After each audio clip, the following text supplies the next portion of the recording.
Então tu estuda o passado, a origem do ser humano, como que ele chegou até aqui, para desenvolver técnicas, habilidades para viver melhor com essa máquina. É isso. Basicamente isso. Não só para viver melhor, mas para ter um senso de entendimento também.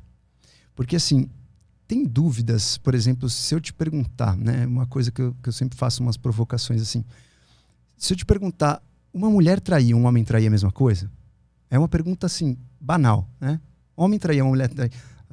Algumas mulheres ficam arrepiadas até com essa pergunta. Já tá tenso. Não, o hashtag cancelado já tá pronto para subir ali. Mas assim, cara, o lance é o seguinte, né? Essa é uma pergunta que não tem como eu responder, nem como você responder. Mas a gente pode olhar para a natureza, olhar para nossa bioquímica e entender um pouco o nosso comportamento, o que aconteceu no passado que justificam algumas ações hoje. Então, por exemplo, se você for analisar essa questão da traição, vamos pegar o ponto de vista evolutivo, né? Existe uma traição feminina e uma traição masculina. Em geral, né? Obviamente, quando você encara a realidade hoje, a realidade ela não é só pela evolução, né?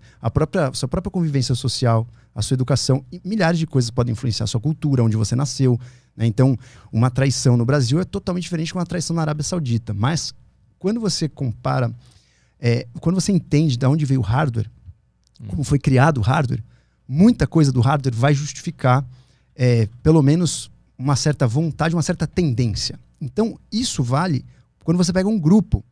Então, o que eu vou falar aqui não vale para uma pessoa. Você pode falar assim, mas a minha amiga não traiu por isso. Não, tudo bem, uma pessoa. Mas se você pega essa pessoa e coloca no estudo populacional, vamos pegar então 300 pessoas. Quando você estuda uma amostra grande, você vê que existe uma tendenciosidade de um comportamento específico. Então vamos pegar essa questão da traição. Geralmente existem motivos que um homem trai, existem motivos que a mulher trai. Em geral, estamos falando generalizando mesmo, tá? Pode ter exceção à regra, pode ser que você seja aí uma exceção à regra, você que está nos ouvindo.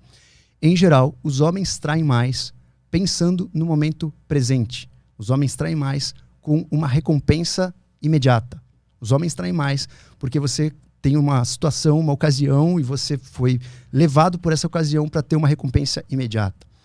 As mulheres traem mais quando elas têm uma conotação um pouco mais emocional. Então, às vezes o relacionamento está uma porcaria, às vezes ela não se sente amada, às vezes ela não está se sentindo desejada.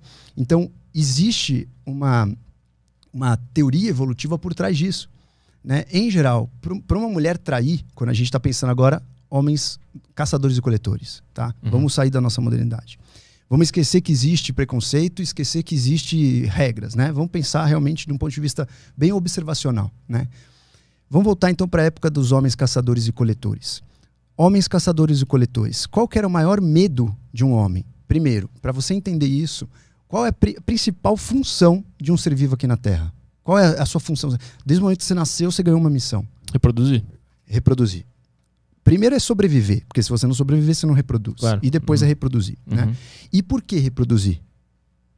É porque está inserido no código lá, que a gente tem que fazer isso.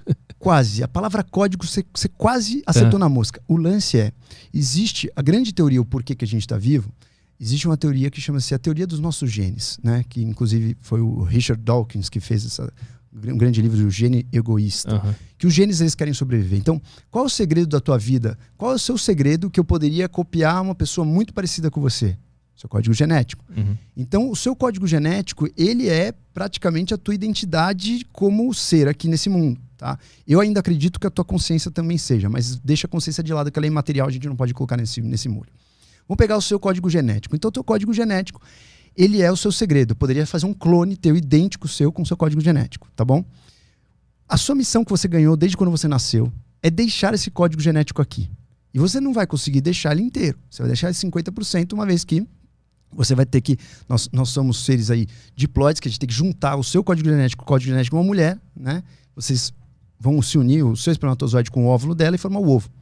Então você vai doar dessa prole, desse filho que nascer, metade dos genes são seus genes. Você cumpriu parte da sua missão aqui. E é interessante também os genes dessa próxima prole não serem idênticos aos seus, porque pode ser uma versão melhorada do que o Arthur é. Então, isso é interessante evolutivamente. Então, dá condição de evoluir. Condição de evoluir, vai chegar com adaptações, coisas melhores, com certeza virão. Certamente, essa é a sua missão. Principal missão número 1. Tanto que todo mundo aí que nos ouve, que já teve filho, sabe que a gente muda depois que teve filho. Dá um certo alívio, você muda o ponto de vista do seu trabalho, você muda como você enxerga a vida, você muda como você é uma pessoa dura, você muda em vários sentidos.